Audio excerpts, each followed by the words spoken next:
Պարբերաբար աշխատանքներ են ընթանում ստորաբաժանումներում համապատասխան կազմաստիկային փոփոխություններ կատարելու և համապատասխան գիտելիքներով լի անձնակազմ պատրաստելու համար։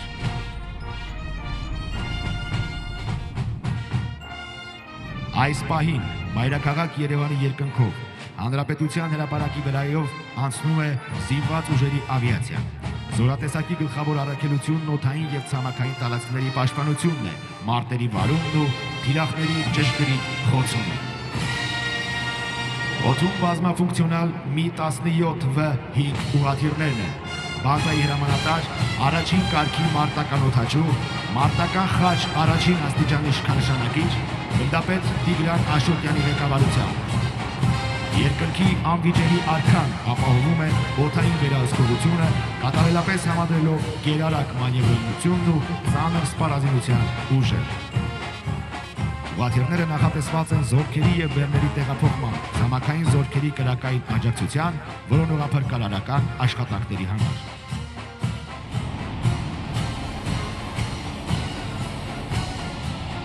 Օդում են Su-30SM բազմաֆունկցիոնալ գերձայնային կործանի ճիկնաթիռները,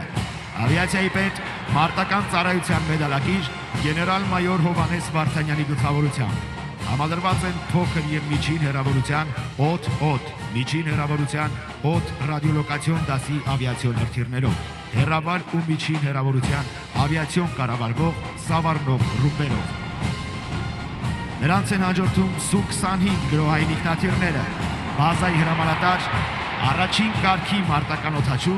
մարտական խաչ երկրորդ աստիճանի իշխանանշանի ասպետ գնդապետ Սամվել Թավադյանի ղեկավարությամբ։ Ինքնաթիռները նախատեսված են հիմնականում ցերեկային պայմաններում ցամաքային զորքերին մարտի դաշտում անմիջական կրակային աջակցության համար։